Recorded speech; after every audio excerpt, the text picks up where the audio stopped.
Hello and welcome, स्वागत है आपका VRS अकेडमी में। ये हमारा प्रॉफिट लॉस का 7th पार्ट है। इसके पहले हमने 6 वीडियो बना दिया है जिसमें हमने प्रॉफिट लॉस के ऑलमोस्ट सारे कंसेप्ट कवर कर रखे हैं और ये हमारा प्रॉफिट लॉस का लास्ट वीडियो होगा जिसमें हम सक्सेसिव डिस्काउंट और डबल डिस्काउंट की बात करेंगे। तो चलिए देखते हैं कि सक्सेसिव डिस्काउंट और डबल डिस्काउंट में किस टाइप के क्वेश्चन आते हैं और उन्हें हम कैसे डील करते हैं। यहाँ पे इसमें कोई कंसेप्ट अलग से नहीं है क्योंकि हमने परसेंटेज में प्रॉफिट लॉस में हमेशा परसेंटेज से कैसे खेलना है, कैसे डील करना है, इजीली हमें आता है। तो इन दो टाइप के जो क्वेश्चन होंगे ना, उनको भी हम परसेंटेज से डील करेंगे और देखेंगे कि हम कितना इजीली इनको कर पाते हैं। तो चलिए इन दोनों कंसेप्ट को हम क्वेश्चन के द्वारा आपको समझाते हैं और ये अच्छे से आपको समझ में आएगा। चलिए अपना पहला क्वेश्चन देखते हैं और इस क्वेश्चन को हम 3 तरीके से डील करेंगे और जो सबसे अच्छा मेथड होगा उसको आप एग्जाम में अप्लाई करिए। तो चलिए अपने क्वेश्चन को देखते हैं। क्वेश्चन बोल रहा है कि क्रमागत 10% और 20% की छूट कितने प्रतिशत छूट के बराबर होगी। क्वेश्चन में बोल रहा है, इस टाइप के क्वेश्चन में ऐसे आते हैं कि 2 या 3 डिस्काउंट लगातार दिया जाता है, 2 या 3 डिस्काउंट छूट लगातार दिया जाता है। फिर पूछता है कि ये जो 2 डिस्काउंट यहाँ पे दिया है ये इक्वली हम कितना डिस्काउंट करें कि इन दोनों डिस्काउंट के बराबर आ जाए। ये दोनों डिस्काउंट इक्वली किस डिस्काउंट के बराबर होंगे। तो अपने ऑप्शन से 30%, 28%, 32% और 40%। आपसे रिक्वेस्ट है कि आप वीडियो को रोक कर पॉज करके आप पहले क्वेश्चन को सॉल्व करें जिससे कि आपकी अंडरस्टैंडिंग भी अच्छी बनेगी और कि आपकी प्रैक्टिस भी होगी। तो चलिए हम क्वेश्चन को अपने देखते हैं। क्वेश्चन को हम डील कैसे करेंगे। तो हमारा पहला जो मेथड होगा ना, पहला मेथड होगा, यहाँ पे कोई कंसेप्ट नहीं बताएंगे, कोई फॉर्मूले नहीं बताएंगे, बिकॉज आपको हमने बोला है कि आप परसेंटेज से बढ़िया खेलना आ जाना चाहिए आपको। परसेंटेज से अगर आप बढ़िया से खेल पा रहे हैं, परसेंटेज को आप बढ़िया से डील कर पा रहे हैं, तो ऐसे क्वेश्चन को आप सेकेंडों में कर देंगे। तो चलिए देखते हैं अपने पहले मेथड की तरफ कि अगर 10% डिस्काउंट दिया पहले ना, तो मान लीजिए कोई वस्तु 100 रुपये थी, 10% डिस्काउंट देगा तो कितना बचेगा? 90% ही तो बचेगा भाई। अगर 10% कम करोगे तो कितना बचेगा? 90 बचेगा। अब बोल रहा है फिर जो बची है वैल्यू ना, उसको आप 20% और कम कर दीजिए, 20% और छूट दीजिए। तो 20% छूट देने का मतलब क्या होगा, समझ रहे हो? इसका 20% छूट देने का मतलब हुआ कि 90 का 20% कम करोगे तो कितनी वैल्यू हो जाएगी? 80 हो जाएगी। तो 90 का 80% निकाल लो, कितना आ जाएगा? 72 आएगा। अब अगर 20% छूट देने के बाद वैल्यू कितना बच रही है? 72। तो यहाँ से आप क्लियरली देख पा रहे होंगे कि वैल्यू 100 से कितनी हो गई है? 72 हो गई है। कितनी हो गई है? 72 हो गई। कितने की छूट दिए? तो आप देख पा रहे हो 100 में 72 घटाइएगा तो 28 आएगा। क्या होगा? 28% की यहाँ पे छूट दी गई है। तो मतलब 10% और 20% क्रमागत छूट 28% के इक्वल होगी। तो यहाँ पे हमने अपने पहले कॉन्सेप्ट की बात की, पहले मेथड की बात की, क्योंकि ये परसेंटेज, ये कोई अलग सा मेथड नहीं है, अलग सा कंसेप्ट नहीं है कि आप परसेंटेज को कम करते जाइए। दूसरा आप कर सकते हैं, मैंने आपको बताया था कि जब कोई चीज़ 10% कम की जाती है ना, तो वो बचती है कितना? 90 बचती है। ठीक है, 10% कम की जाती है 90 बचती है। फ्रैक्शन में कितना बचता है? गुणा में कितना बचता है? 90/100। और फिर गुणा आप इससे कीजिए, कितना है? 20%। इसी को फिर कम किया जा रहा है। जब कोई वैल्यू 20% कम की जाती है तो 80/100 हो जाती है। कितना हो जाती है? 80/100 गुना हो जाती है। अब आप इनको मल्टीप्लाई कीजिए। इसका मतलब क्या होता है पता है? इसका मतलब होता है 0.9, इसका मतलब होता है 0.8। ठीक है, अगर आपकी अच्छी प्रैक्टिस है तो ये भी लिखने की जरूरत नहीं, एग्जाम में आप सीधे लिखेंगे 0.9, 0.8। ये वैल्यू आपकी कितनी हो जाती है? 0.72 हो जाती है। ठीक है, 0.72 का मतलब क्या हो गया? 100 से मल्टीप्लाई और डिवाइड करेंगे तो 72/100। अब आप यहाँ से देख सकते हैं कि वैल्यू वैल्यू 100 से 72 हो गई है। कितना कम हो गई? 28 कम हो गई, मतलब 28% की छूट दे गई। तो यहाँ भी आपका आंसर क्या आएगा? 10% और 20% की क्रमागत छूट कितने बराबर होगी? 28% की वैल्यू बराबर होगी। तीसरा, ये तो अपना दूसरा मेथड था, दूसरे तरीके से कर सकते हैं। तीसरे तरीके से आप कैसे इजीली कर सकते हैं? तीसरे तरीके से मैंने आपको बताया था कि जब कोई चीज़ लगातार हो, क्रमागत हो, तो आप कौन सा फॉर्मूला लगा सकते हैं? A+B+AB/100 लगा सकते हैं। ठीक है, अब आप इस पर अगर रखेंगे तो A की वैल्यू क्या है? -10% है, क्योंकि कम की जा रही है। तो यहाँ अगर बढ़ा देते तो प्लस में रखते, क्योंकि कम की जा रही है तो माइनस में करेंगे। फिर आप माइनस कीजिए 20% बी की वैल्यू। फिर देखो, अब यहाँ पे माइनस माइनस 2 करेंगे तो बीच में प्लस हो जाएगा। क्या हो जाएगा? प्लस। और 20 × 30 की वैल्यू क्या आ जाएगी? 200 आ जाएगी। गुणा करोगे बाई 100। ठीक है, ये 100 से 2 0 कट गया, कितना आ गया? यह आ जाएगा आपका -30 + 2, कितना आ जाएगा आपका? 28% माइनस में आ गया। ये माइनस वैल्यू क्या बता रहा है कि यहाँ पे कम हुई वैल्यू, छूट दी गई है। तो आप इन तीनों मेथड से इजीली कर सकते हैं। आप इनको भी याद रखिए, ये भी परसेंटेज का सिंपल कंसेप्ट था, ये भी फ्रैक्शन का सिंपल कंसेप्ट था। तो ज़्यादातर मैं तो एग्ज़ाम में इसे प्रेफर करता हूँ, क्योंकि आपको कुछ नहीं करना पड़ता। 10% कम मतलब 0.9, 20% कम मतलब 0.8, मल्टीप्लाई करोगे 72 हो गई, 72/100। आप इजीली इसको कर सकते हैं। आई होप कि इस क्वेश्चन डिस्काउंट टाइप के क्वेश्चन को कैसे डील करना है, तीनों टाइप से आप समझ पा रहे होंगे। आपको जो अच्छा लगे एग्जाम में वो अप्लाई कीजिए, ठीक है। चलिए अपने दूसरे क्वेश्चन को देखते हैं, जिससे कि ये कंसेप्ट आपका और स्ट्रांग होगा। चलिए अपना दूसरा क्वेश्चन देखते हैं। दूसरे क्वेश्चन क्या बोल रहा है कि क्रमागत 10%, 20%, 30% की छूट कुल कितने प्रतिशत छूट के बराबर होगी। तो यहाँ पे आप देख पा रहे हैं कि पिछले क्वेश्चन में क्या था, 2 छूट था, यहाँ पे क्या कर दिया, 3 छूट दे दिया, लगातार 3 छूट। तो इसको भी आप 3 तरीके से डील कर सकते हैं, पर जो मैं एग्जाम में प्रेफर करता हूँ, आप भी को भी अच्छा लगे तो वो प्रेफर करिए। मैं सीधे क्या करता हूँ कि 10% छूट का मतलब क्या होता है, 0.9, क्या होता है 0.9, और मल्टीप्लाई किससे करेंगे अपन, 20% छूट का मतलब क्या होता है 0.8, ठीक है। और आप देखेंगे कि 30% छूट का मतलब क्या होता है 0.7, ठीक है।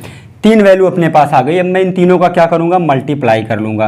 तीनों का अगर आप मल्टीप्लाई करेंगे ना, आप ये पॉइंट मत देखिए, आप वैसे मल्टीप्लाई कीजिए। 9 8 72, 72 इंटू 2 का 72 इंटू 7 करेंगे तो 7 दूनी 14, 7 7 49, 49 एक 50 आएगा, ठीक है ना। अब यहाँ पे 3 अंक पे दशमलव था, 3 अंक पे दशमलव लगा दीजिए। तो आप इन तीनों का मल्टीप्लाई करेंगे ना, क्या आ जाएगा, 504 आ जाएगा। क्या आ जाएगा, 504 आ जाएगा। 3 अंक पे दशमलव लगाइए। अब अगर ये 504 आ गया ना, तो इसे पॉइंट हटाने के लिए आप क्या करोगे, पॉइंट हटाने के लिए भाई 1000 से मल्टीप्लाई और डिवाइड कर दोगे, ठीक है ना। 1000 से मल्टीप्लाई और डिवाइड कीजिए। फिर अगर आप 100 में काउंट करना चाहते थे, यहाँ पे आप एक दशमलव लगा लीजिए, क्योंकि 504/1000 था, तो आप 100 में काउंट कर रहे हैं, क्योंकि वैल्यू तो परसेंटेज की आप बेस 100 ही मानी करते हैं ना, तो आप 100 बना लीजिए। 504/1000 था, तो 100/100 बनाने के लिए क्या किए, एक अंक पे यहाँ पे दशमलव लगा दिए। अब देखिए आप 100 से कोई वैल्यू क्या हो गई है, 50.4 हो गई है। 100 से कोई वैल्यू 50.4 हो गई है। इसका मतलब कितना कम हुआ होगा भाई, 49.6 ना कम हुआ होगा। चलिए क्या करेंगे आप, 100 में नहीं समझ आ रहा तो आप 100 में 50.4 घटा लीजिए, 0 यहाँ भी कीजिए। एक अंक पे लेंगे, 6 बचा, यहाँ बचा 9, यहाँ बचा 9 में से 5 गए 4, 49.6% कम हो गई वैल्यू, ठीक है। यहाँ से आप समझ पा रहे होंगे इजीली से कि इन टाइप के क्वेश्चन को हमें डील कैसे करना है। एग्जाम में बस इतना करना है कि 10% की वैल्यू इतना कम हुई, इतना हुआ, 20% की वैल्यू इतना हुआ, 30% कम किया तो इतना हुआ, तीनों का मल्टीप्लाई करेंगे इतना हुआ। आप 100 का बेस लेने के लिए मल्टीप्लाई 100 से कर दीजिए या 1000 से करिए, तब भी आप 100 का बेस बना के 100 से वैल्यू इतना हो जा रही, 50.4 हो जा रही। कितना कम किए भाई, 49.6% कम किए, तभी ना इतना आया। तो अपना आंसर क्या हो जाएगा, इन तीनों छूट की कुल छूट जो बराबर होगी वो होगी 49.6%। आई होप कि ये क्वेश्चन आपको इजीली समझ में आया होगा। चलिए अपने दूसरे क्वेश्चन की तरफ चलते हैं। तो चलिए अपना तीसरा क्वेश्चन देखते हैं। बहुत ही अच्छा क्वेश्चन है। क्वेश्चन बोल रहा है कि 10% और 15% की क्रमिक छूट देने पर एक वस्तु का विक्रय मूल्य 3060 हो जाता है। कितना हो जाता है, 3060 हो जाता है। तो अंकित मूल्य बताइए। तो क्या पूछ रहा है, अंकित मूल्य, मार्क प्राइस पूछ रहा है, ठीक है। हमने आपको प्रॉफिट एंड लॉस में बताया है, डिस्काउंट में, कि जो छूट दी जाती है ना, जो डिस्काउंट दिया जाता है वो हमेशा मार्क प्राइस पे अंकित मूल्य पे दिया जाता है। तो मान लीजिए उसका अंकित मूल्य 100 रहा होगा। भाई अंकित मूल्य 100 रहा होगा तो पहले 100 पे 20% की छूट किया, 20% कम किया, फिर कितना कम कर दिया, 15% कम कर दिया। तो अब जो मूल्य हो गया ना, वो बोल रहा है कि 3060 हो गया है। तो जो 100% की वैल्यू थी ना, वही आपका क्वेश्चन में कि पूछ रहा है कि अंकित मूल्य उसका मार्क प्राइस क्या होगा। तो चलिए देखते हैं। पहले तो हम ये करेंगे कि 20% और 15% को हम देखेंगे कि कितने छूट के इक्वल होगा, कि मतलब 20% और 15% जो क्रमिक छूट दिया गया है वो कितने % छूट के बराबर होगा। तो पिछले 2 क्वेश्चन में मैंने आपको यही बताया कि 20% 15% छूट दिया रहे तो हम इससे इक्वल छूट में, इक्वल डिस्काउंट में कैसे कन्वर्ट करेंगे। तो देख लीजिए, आप या तो डायरेक्ट कर लीजिए या तो फार्मूला लगा दीजिए। अब अगर फार्मूला लगाएंगे ना, a + b AB/100, तो ये क्रमिक छूट क्या जाएगा, -20 - 15 + 15 × 20/100, ये आ जाएगा आपका 35, माइनस में ये आ जाएगा 15 दूनी 30 + 3, ये आ जाएगा 32%। कितना परसेंट? 32%। ठीक है भाई। तो 20 और 15 का जो आपका क्रमिक छूट आएगा कितना आ जाएगा? 20 और 15 का क्रमिक छूट 32% आ जाएगा। जब कोई वैल्यू 32% 32% कम की गई है तो अब वो बची कितनी होगी भाई? अगर इन दोनों का छूट जो होगा वो 32% होगा तो 32% आप 100 में कम करोगे, 100 में 32 माइनस करोगे तो कितना आ जाएगा? 68%, मतलब 68% वैल्यू बची होगी। जो ये 68% वैल्यू बची है ना, इसकी वैल्यू क्या दी गई है आपको? 3060 दिया गया है। क्या दिया गया है? 3060। जब 68% की वैल्यू 3060 दिया है तो अपने को 100% की वैल्यू पूछ रहा है, तो 1% की निकाल लीजिए, 3060 बटा 68, और 100% आपको क्या मिल जाएगा? यहाँ पे देखिए आप, 3060 बटा 68 गुणे 100, 17 चौको 68 होता है, मतलब 17 टाइम जाएगा, 4 से काटेंगे तो ये 25 टाइम जाएगा। ठीक है ना। 17 से आप इसे काट दीजिए, 17 कम 17, 3 20 10 13 136। 136 आप 17 से मल्टीप्लाई करेंगे तो 8 बार जाएगा, जीरो को यहाँ उतार लीजिए। तो अपने पास क्या बचा है? 180 गुणे 25। 180 गुणे 25 को आप क्या करेंगे? 25 अट्ठे 200 होता है। ठीक है। और 25 से कम 25 मतलब 250 होता है। इसे आप करेंगे 45 आएगा, मतलब 450। और ये जो जीरो एक बचा है, इंटू एक जीरो और लगा लीजिए, मतलब आपका क्या हो गया? अंकित मूल्य 4500 आ जाएगा। कितना आ जाएगा? 4500। यहाँ पे आप मल्टीप्लाई कैसे करते हैं हम एग्जाम में, ये भी आपको आज सिखा देते हैं। देखिए, जैसे आपका ये 18 था ना, 18 इंटू 25 था, तो आप ऐसे मत करो कि 18 यहाँ लिखो 25 यहाँ लिखो, वो बच्चों वाला कैलकुलेशन ऐसे नहीं करना आपको। 18 इंटू 25 इंटू क्या था? 180 था, तो हम 10 लिख लेते हैं। ठीक है ना। इन दोनों को आप मल्टीप्लाई कैसे करेंगे? या तो आपको 18 की टेबल आनी चाहिए, या तो आपको 25 की टेबल आनी चाहिए। 18 की टेबल अगर आपको आसान लगती है और 25 की, तो आप क्या करेंगे? 25 अट्ठे 25 को इससे आप मल्टीप्लाई कीजिए। अक्सर हम क्या करते हैं कि पहले इससे करते हैं, 25 को इससे करेंगे तो 25, क्योंकि ये दहाई स्थान पे है। कितने स्थान पे है? दहाई स्थान पे। तो 25 से कम 25 मतलब 25 लिखोगे, दाई स्थान पे तो जीरो लगा देंगे, और 25 फिर अट्ठे करोगे तो 200 हो जाएगा। कितना हो जाएगा? 200। इन दोनों को हम ऐड कर देते हैं। कितना? 0 5 4, और 10 अपने पास पहले से था तो मल्टीप्लाई 10 कर देंगे तो यह जाएगा आपका 4500। तो अंकित मूल्य कितना था अपना? 4500 था। तो आशा करते हैं कि ये क्वेश्चन आपको समझ में आया होगा। चलिए अपना चौथा तो क्वेश्चन देखते हैं। ये हमारा डबल डिस्काउंट का क्वेश्चन है। इसके पहले जो हमने 3 क्वेश्चन किए वो हमारा सक्सेसिव डिस्काउंट का था। तो इस क्वेश्चन को भी हम इजीली से डील कर सकते हैं। चलिए देखते हैं कि कैसे डील करेंगे हम। क्वेश्चन में दिया है कि एक घड़ी का अंकित मूल्य मतलब मार्क प्राइस जो है 1000 रुपये है, और एक खुदरा विक्रेता इसे लगातार 2 छूट के बाद, कितनी छूट ले आया? 2 छूट के बाद 810 रुपये में खरीद के लाता है। ठीक है, खरीदता है।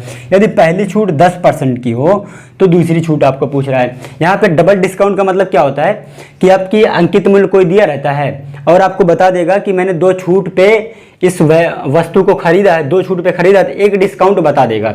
जैसे इस क्वेश्चन में बता दिया कि एक डिस्काउंट मैंने 10% का लिया, तो आपसे पूछेगा कि दूसरा डिस्काउंट मैंने कितने का लिया था। तो यहाँ पे बहुत आसानी से हम इसको करेंगे। देखिए यहाँ पे बोल रहा है कि जब अंकित मूल्य मार्क प्राइस उसका कितना था? 1000 रुपये था। ठीक है ना, 1000 रुपये था। पहले बार उसने 10% का छूट लिया, क्योंकि 1000 का 10% कितना होगा? 10% कितना होगा? इधर से आप एक दशमलव लगा देंगे, 100 हो जाएगा। उसने 100 रुपये की छूट ले ली तो वैल्यू बची कितनी? अब घड़ी की जो वैल्यू थी वो बची 900। लेकिन वो बोल रहा है मैंने 900 में नहीं खरीदा, मैंने खरीदा इसको 810 में। कितने में खरीदा? 810 में। अब यहाँ से आप यहाँ देखेंगे ना, यहाँ से उसने कितना कम कराया? यहाँ से उसने 90 रुपये कम कराया। ठीक है, यहाँ से उसने अगर 90 रुपये कम कराया तो कितने पे कम कराया? कितने पे? 900 पे कम कराया। ठीक है, परसेंटेज आप निकालेंगे, 100 से मल्टीप्लाई कीजिए, 0 से 0 काट दीजिए, ये 9 से 1 टाइम जाएगा, ये आपका आ जाएगा 10%। तो यहाँ पे आप देख सकते हैं कि जो वो दूसरी छूट लिया था ना, वो भी कितने के लिया था? 10% का लिया था। एक बार चलिए अपना 5th क्वेश्चन देखते हैं, और ये हमारे वीडियो का लास्ट क्वेश्चन होगा। तो क्वेश्चन को यहाँ पे हम देखते हैं कि एक वस्तु का अंकित मूल्य 2000 रुपये है। कितने रुपए है? 2000। उसका जो मार्क प्राइस है ना, मार्क प्राइस है वो 2000 रुपये है। यदि 2 लगातार छूट के बाद वस्तु को 1600 में बेचा जाता है। ठीक है, मार्क प्राइस उसका 2000 है और 2 लगातार छूट देने के बाद 1600 में बेचा जाता है। यदि पहली छूट, अब यहाँ पे आप ध्यान देने वाली बात ये होती है कि उसने 2 छूट तो दिया और पहली छूट उसने बता दी। पहली छूट अगर 20% है तो आपको दूसरी परसेंटेज छूट बताना है। ठीक है ना। तो चलिए जैसे हमने पिछले क्वेश्चन को डील किया था हम करते हैं। पहले 2000 था, उसका 2000 मार्क प्राइस था। 2000 पे उसने क्या किया कि 20% की पहली छूट दे दी। भाई 2000 को आप 20% कम करोगे ना, कितना कम करोगे? 20% आप कम करोगे तो इसका 20% क्या हो जाएगा? 400 होगा कि नहीं होगा? आप इतनी प्रैक्टिस कर लो ना कि 20% आपको निकालना नहीं पड़े। कैसे नहीं निकालना पड़े? जब 2000 को आप 20 से मल्टीप्लाई करके 100 से भाग करेंगे ना तो 2 जीरो कट जाएगा, 20 20 400 आ जाएगा। ठीक है, अब इतनी प्रैक्टिस करिए कि छोटी छोटी वैल्यू आप डायरेक्ट कर पाएँ। ठीक है, अब 2000 का 20% कम कर दिए तो 400 आ गया। जब आप 400 कम करेंगे ना तो वैल्यू कितनी रह जाएगी? 1600 रह जाएगी। ठीक है ना, 1600 रह जाएगी। तो फिर क्या बोला है कि 2 छूट देने के बाद वो 1600 में बेचता है। अब भी वो कितने में बेच रहा है? अब भी वस्तु का जो विक्रय मूल्य है जो बेचा जाता है 1600 में बेचा जाता है। यहाँ पे आप देख सकते हैं कि 2000 को 20% कम किए ना तो 1600 आया। फिर भी वो 1600 में बेच रहा था, कितने की छूट अब देगा? सेकंड वाला जो छूट देगा ना, सेकंड डिस्काउंट जो अपना होगा वो कितने का होगा भाई? ऑब्वियस सी बात है, आप यहाँ पे देख लीजिए, सेकंड डिस्काउंट 0% का होगा, क्योंकि 20% कम किए तब भी 1600 आया, फिर 1600 को जो आया वो 1600 में ही बेच रहा है, तो सेकंड डिस्काउंट आपका हो जाएगा 0%। तो आपका पहला डिस्काउंट उसने क्या दिया था? 20% का दिया था। सेकंड डिस्काउंट जो अपना आंसर निकालना था 0%, यही आपका आंसर हो जाएगा। ठीक है, आई होप कि ये भी क्वेश्चन आपको समझ में आया होगा। तो डबल डिस्काउंट और सक्सेसिव डिस्काउंट में कुछ इसी तरीके के क्वेश्चन आपके एग्जाम में पूछे जाते हैं, इससे बाहर कुछ नहीं आता। तो यहाँ पे ये हमारा 7th पार्ट था प्रॉफिट लॉस का, और लगभग हमने सारे कंसेप्ट जो कि आपको पेड कोर्स में पढ़ाए जाते हैं प्रॉफिट लॉस में हमने कवर कर दिए। और आशा करते हैं कि आप 7 पार्ट देखेंगे और आपको अच्छे समझ में आ जाएगा। कंसेप्ट आप एक बार सीख लीजिए और आप प्रीवियस ईयर पेपर उठा के क्वेश्चन को ट्राई कीजिए। आप देखेंगे कि कोई भी क्वेश्चन जो हमने 7 वीडियो में कंसेप्ट कवर किया उससे बाहर नहीं जाएगा। तो इस वीडियो में इतना ही। अगली वीडियो हम किस टॉपिक पे बताएं कमेंट करके ज़रूर बताइएगा। तो हमारा जो मन है कि अगला वीडियो, क्योंकि परसेंटेज पे ही परसेंटेज चैप्टर होता है, प्रॉफिट लॉस होता है और कंपाउंड इंटरेस्ट, सिंपल इंटरेस्ट होता है। तो अगर हम परसेंटेज पढ़ाए हैं तो परसेंटेज के बाद प्रॉफिट लॉस पढ़ाए। इसके बाद हम ये सोच रहे हैं कि अगला जो टॉपिक हमारा होगा वो कंपाउंड इंटरेस्ट और सिंपल इंटरेस्ट होगा। ठीक है, तो चलिए इस वीडियो में इतना ही। और वीडियो अच्छी लगी हो तो प्लीज़ वीडियो को शेयर कीजिएगा, जिससे कि ज़्यादा से ज़्यादा स्टूडेंट तक ये फ़ायदा पहुंचा सके। और आप हमारे चैनल पर नए हो तो प्लीज़ चैनल को सब्सक्राइब कीजिए और बेल आइकन को दबाइए, जिससे कि आप कोई भी वीडियो हमारी मिस ना करें। मिलते हैं अगले वीडियो में एक नए टॉपिक के साथ। देखने के लिए धन्यवाद।